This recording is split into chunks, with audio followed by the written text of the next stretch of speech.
But coming from S-Works, why would you want to buy an Elves? I find like I'm not a person that looks at brand a lot. I find initially I was lah, cause you know the WCR Poison, everyone's on a S-Works, a Factor, BMC, all the expensive bikes. But after riding bikes for a while, you realize actually brand doesn't matter lah.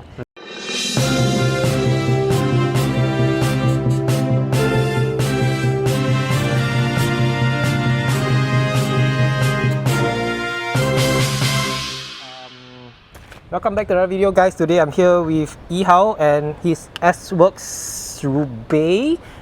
Which year is this again? I think it was released in 2014. Oh, 2014. Yeah, so the bike's about, like, since it was manufactured, probably like about 8 years old now. Ah, okay. Yeah. Yihao, thank you so much for coming, and thanks for the tea, man. I don't know if I can drink it through my mask. I probably can't, never mind. Yeah, thanks for coming on my show. And S-Works Roubaix, we were talking about this Roubaix offline. I filmed one Roubaix which has suspensions, and I think you told me that was the newer model. So this new older models do not have suspensions over here, the stem. Could you tell us about your bike? Yeah, I got this bike in late 2019. Actually was riding a TCI before that. So after I got more serious, I was cycling and then got poisoned by the WCR group, because the WCR group, everyone's riding really expensive bikes, all like 5 figures, and I was like literally the only one on a alu bike with alu wheels. So the poison got to me. Then I got this bike. It's quite special because I was just hunting for, like, looking around for bikes, like good second-hand deals. Then I was walking around bike shop to bike shop. So I was at like the Rifle Range bike shop, the Michael Castle's bike shop. Then there was this guy inside, a customer. Then he saw I was looking for a bike. Then actually none of the bikes in the bike shop, the new ones, I really like, and I didn't really like the bikes there. But then the guy offered me. He said, "Oh, I actually need to sell this bike because I've got a surgery in his heart. Like, he put a stem inside. So then he couldn't ride much, and he has like too many bikes at home. So he's like, oh, I'll offer, you can have this bike." Then I said, oh, but it's probably on my budget. Then he's like, what's your budget? Then I said 3K. And then he was like, oh, sure. I mean, it wasn't exactly this bike as it is right now lah. Like, I changed some of the parts. Like the wheels were alu Campy Neutron Ultra wheels, but they actually are really light aluminium wheels. And the seat post was the Roubaix one, like it had like some funny suspension lah. But I went to a bike fair and like just changed some of the components lah, like the stem and handlebar. Actually, I want to ask the question. So when you said the old seat post, right, the one that came with the bike, was it the one with like a? It's like the one with a Z shape. Yeah, the very ugly looking one, right? I don't know. I thought it looked funny. Actually, it kind of looks ugly. Okay, was it the reason why you changed it out? Or? No. Okay, I coming to the reason, right? Oh, okay, go ahead. I actually have some stuff I no problem. I'll cut all this out, man. I actually went to a bike fair at Timothy Louis Bicycles. At first I thought it was quite expensive, but actually it's worth the money lah. Because he tells you what to get, what size, everything. And after that you just don't feel any discomfort on the bike lah. So what I needed, because this bike is actually quite big, it's a 52. So I'm only like 168. So I actually, like, I need a 0 offset saddle. That one, the previous one had some offset. So I need a 0 offset so that my saddle can be quite far forward. Yeah, so I changed the seat post, the stem, put a long one, because this is an endurance, not really an endurance bike, but it's not like a pure race bike, so the head tube is actually quite high. That's why you can see my stem is actually a 120 and negative. Okay. Plus I'm also young lah, so my back can handle that. Right. Okay. Yeah. And when you bought the bike, was it already slammed or you slammed it? I cut lah. Okay. Cut. Yeah. And what about your group set and the current wheels? The group set is very interesting. It was a Campy. I actually, like, I thought Campy was this alien Italian thing that only snobs use. So, but then the bike came with it lah. It was a good deal. Then my plan was to use it until it spoils, then I'll change to Shimano, which recently it did law. But then the prices of group sets now is like horrible. So yeah, I ended up slowly changing to Shimano lah, but waiting for a deal lor. Right. Right now the group set is quite Frankenstein. It's like the chainring is Kempi, the crankset is basically Kempi. Everything, the brakes is Kempi. Everything else is Shimano. Right. It's actually borrowed from a bike shop. Yeah. Okay. How do you find Kempi? I think just now you're telling me that you don't really like it. Kempi, okay lah. The performance-wise is actually quite good. The one thing very different, right, is the shifting the cassette from towards the smaller side, right. You can actually press the thing one time, like you press it down fully, and then it jumps multiple gears. It's not like Shimano, you have to press individually one time. Like you can press all the way, then it just shifts all the way. For the cassette, you can shift like multiple. But have you ever used that? Like, yeah. Oh, really? Like when you really want to accelerate a lot, right? And you're like on a very like low gear. You just press the thing down one time, then it jumps like 2 or 3 gears. But sometimes, do you think that? I mean, how do you know whether you actually need 2 or 3 jumps, or sometimes it's more like? There's like you can feel like 1 click, 2 click, 3 click. Okay. Yeah. Okay. So do you fancy that, or? It's quite good lah. Yeah. But actually, one thing I find funny, right? Even though I was used to Kempi the hoods, the feel of the hoods, I actually find the Shimano one more ergonomic. Like the first time I used the Shimano hoods in a long time, right? Like I was using Kempi for like I think 2 or 3 years already. Then after that, the first time I used the Shimano hoods, I thought it would feel very foreign. Yeah. But it feels more ergonomic, eh? Really? Yeah, the Shimano. This is mechanical, right? Yeah. Oh, it looks like super abused, man. It's the bike shop spare one lah. Oh, so I thought you abused it until it no was like that. Okay. Like especially when you're going to like the aero position, then you hold the hoods. I find it more comfortable than the Kempi ones. And the wheels? Yeah, the wheels I actually upgraded it. I think after a year of riding with this bike, then I finally upgraded the wheels. Actually, I was lucky enough to try my friend's Zip 404, but I really didn't like how deep the wheels were. So like they were so, I wouldn't say very heavy lah, but it's heavy enough that the acceleration is very sluggish. And then I wanted a bike that was like lighter lah. I'm like one of the few people that opt for a lighter wheels, because everyone says like in Singapore the optimal depth is like 50, 40. Yeah, so I got this one second hand on Carousel. Right. So they're quite good lah. I feel like the speed, like it still holds speed, but just not like as high as 50. Like for example, at above 45, I feel like this one is a bit slower than the 50s. Yeah. Yeah, I think shallower wheels probably it's best for climbing. But in Singapore, like even though we don't have a lot of climbing, I like to climb quite a lot lah. Yeah. So Faber, Sentosa. Yeah, stuff like that. We have a lot of traffic lights lah. So with the Zip 404s, right? At every traffic light, I was like putting so much effort just to get the bike to spin up to like 30. And the wheels are only really like a lot more efficient at 40, 45. Which is like not my kind. It's like I won't be doing that speed all the time lah. Most of the time it's only those really hard rides so you're doing that kind of speed. Yeah. And also it doesn't really matter if you ride with a group. If let's say you're doing 40, 45, but you're in the draft, the aero doesn't really matter lah. Yeah. It's only when you're on the front and you're doing 40, 45. Yeah, that's damn true, man. You're the first guy who's saying this. I'm quite this is my quite controversial opinion, because everyone in Singapore says Singapore is flat, you should get deeper wheels. Yeah, but not you gotta remember that aero is also something that is it's like something that's the gains are actually more significant when you're going faster. So all those like science, all those testing is done at like pro level speeds. So if you're not doing pro level speeds, it won't be as efficient lah. Yeah, that's damn true. Speaking of which, how long have you been cycling? I've been cycling for about 4 to 5 years. I think I started in like 2015. Okay. Yeah. And what was the very first road bike, and how come how do you come to this bike? I started with my mom's steel bike. It's like ancient. It's like the shifters are on the down tube. Ah, okay. I don't know if you can put a picture of that or not. Yeah, if you have it, I think some people don't. Yeah. And in the group set was a Shimano Sora. It's like what, 7 speeds on the cassette, 7 or 8. Yeah. And how was that?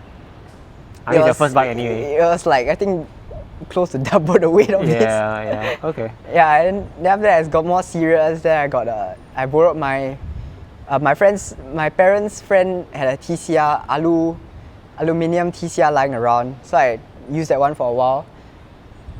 Then as I got more serious, actually that one wasn't the size for me lah. It was an M, which is huge because I'm only 168. Yeah, then finally got this bike lor. Nice. Plus it's also called the poison at WCR lah. Yeah. All the people riding expensive bikes. So my mom wasn't very happy about it lah. Like she's like, all these people are they earning their salary, then they got nothing to spend on. Then they buy this kind of bikes. Yeah. Are you one of the fastest guys in your group who have very expensive bikes? At WCR last time, I was definitely not the fastest lah. Like, I was trying to hold on to the pack all the time. I was just sitting in the draft, really didn't pull much. Right. But then over the years got stronger, then yeah lah, I can torture people especially on the climbs cause quite light lah, then power to weight. Yeah, and Kevin, who is from WCR, I filmed his bike. Yeah. He's like you, he has just a normal speedometer and Yeah, you have one as well. And this is extremely small, man. Yeah, Can you see anything here? Yeah, actually the only metric on there, it shows one metric at a time. One or two? Two. So it's like speed and then one other one. Which is? What do you put? You can set distance, average speed, time. It's basically like you just press the button lor. Yes, but actually, I quite like this thing because right, all the computers that rely on GPS, right, the speed is not. It doesn't. The speed takes some reaction time because it's GPS, so it takes a while. This one, even though it's just a sensor and a magnet, the speed is very accurate. It's instantaneous. Yeah. And the battery also lasts very long. Like it's the round battery you can get at those hardware shops. Lasts like, if you don't ride that often, lasts 2 years. Would you? So I use my watch to send it to Strava because it used to be a runner lah. So I have this watch. I still run a bit lah. So I have the watch for the Strava. Do you display like heart rate data on your watch? Yeah, I have heart rate there, but don't look at it that often lah. Okay. Yeah. Wow, you seem like a very, very strong rider, man. You don't need all these matrix to help you. Will you ever get one cycling computer? Yeah, on my new bike, I definitely will get a cycling computer because I actually got a power meter. Okay. Yeah, a cheap single-sided one.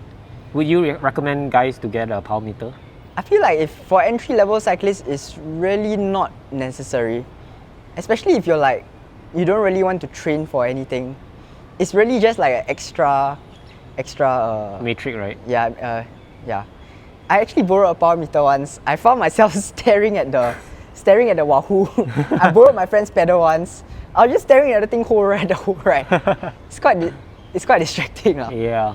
I've been cycling for about quite some time, about 10 years, and I only got a power meter like a year ago. And like what you've mentioned, if you're just a casual cyclist, I don't think the power meter will make a lot of difference. But if you really want to train and want to pull people, probably the power meter makes the difference. If not, other than that, if just to be a casual cyclist, probably it's not something that. I realized with the power meter, I was always putting more power on climbs. Yeah, I didn't realize I was like doing like almost double the effort on climbs. Yeah. And your bike has this funny stuff. Like at the seat stay and the fork. This is the Roubaix suspension. It's actually meant to help the pro riders over cobbles lah, which is way rougher than anything in Singapore. Yeah. So people say Singapore's tarmac is quite smooth lah, but there are quite a few holes around definitely. And at first I thought this thing was a joke lah, like I thought it was a marketing gimmick, but nowadays I just ride over, like I just roll over all the holes, then everyone behind the group will like complain, hey, why do you call out the holes? So you do feel a difference, like it is softer? Yeah. But it's not just this, I think it's just the frame in general. Much more compliant. Yeah. Okay. So I go over all the holes, then my friends always complain, so like, I have to point out the hole. I have to remember to point out the holes. Yeah. Also like, recently I swapped to the GP, the 28mm tires. So you can run like a lower pressure. So you run like a low pressure and then on this kind of frame you can really like just go through all the holes. Oh, it's really soft? Yeah, right now it's soft? I'm not very soft, but I mean softer than mine lah. How low do you run? Let me guess, below 100. Of course lah, because with my weight, I'm not very heavy. I'm like, I think 58 now. About 58, maybe 60. 80? Yeah, usually fast rides I pump 80. But then sometimes if I'm like not going for fast rides, like I don't pump before the ride, then I just let it leak. Oh, Yeah. wow.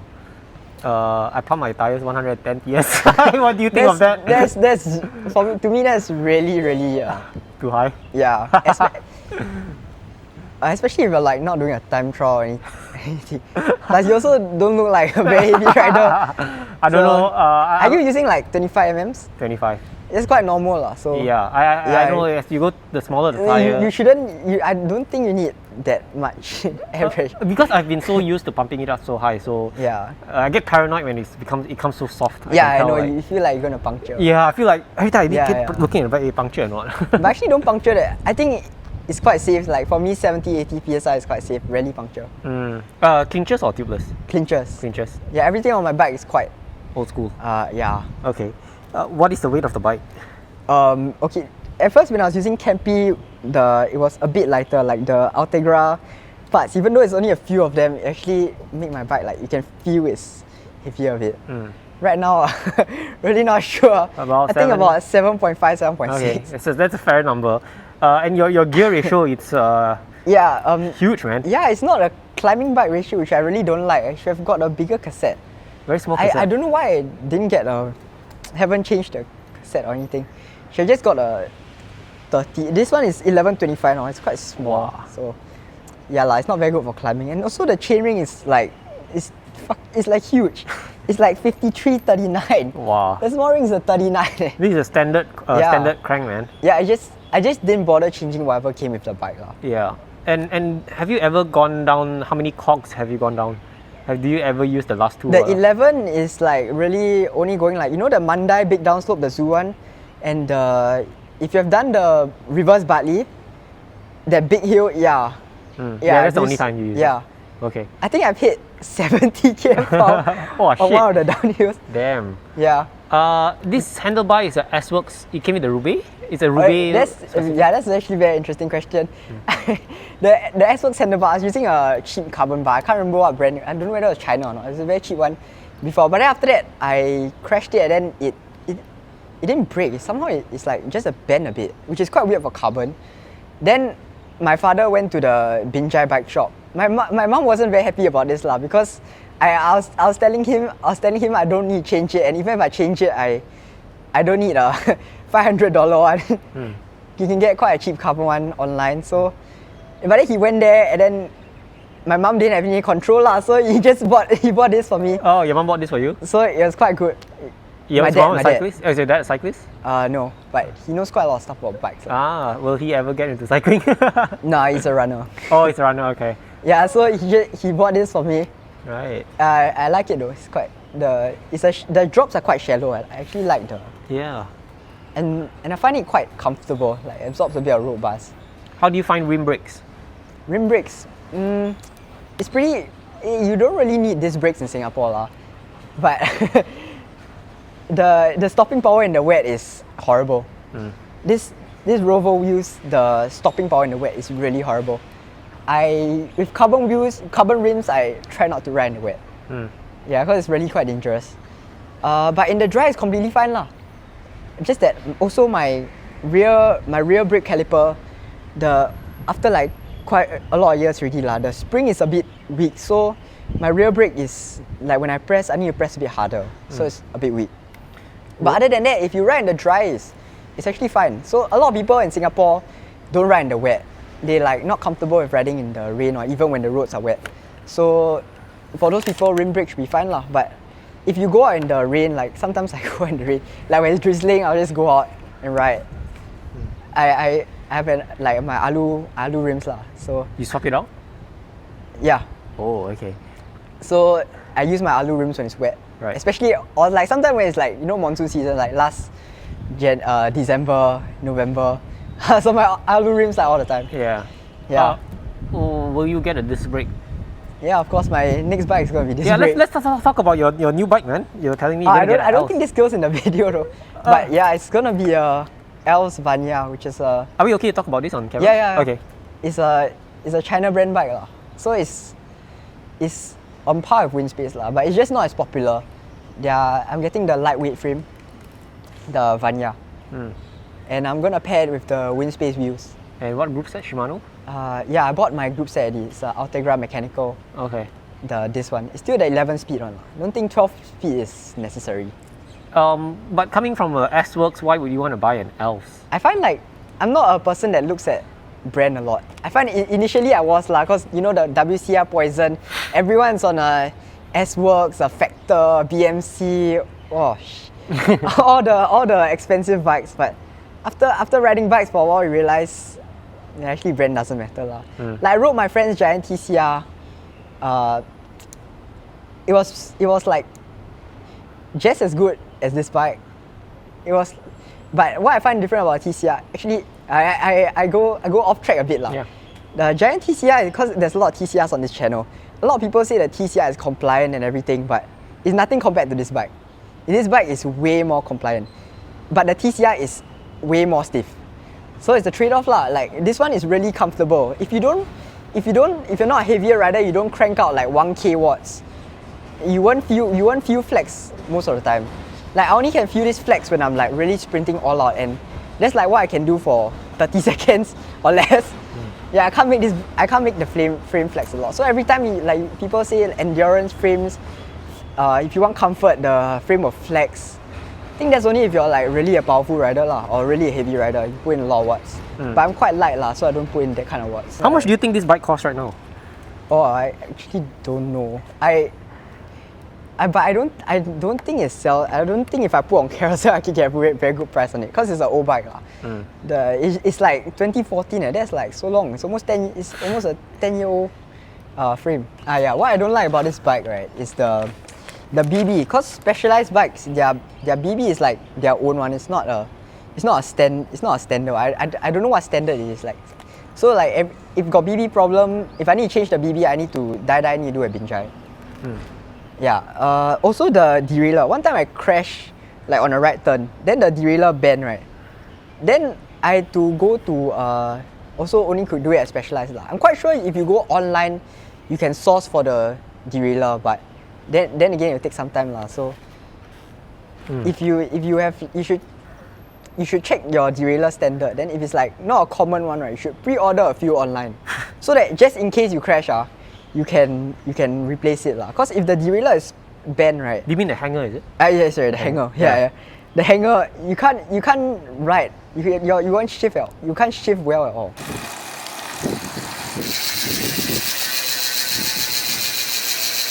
So we'll move on to Instagram questions. If you guys want to ask your questions, follow me on Instagram and you get the chance to ask your questions. So the first question is it true that the Zertz is just plastic on the inside? I actually don't know. What it's made of, but I can tell you the bike is damn comfortable lah. Like it can go over all the holes and everything. You don't really feel much. Right. What is the difference of a Roubaix compared to any other normal road bike frame? It's definitely a lot less stiff. It's really very flexy. But as I said lah, it doesn't matter if you don't put out like 1k watts or you don't really care about those sprints. Yeah.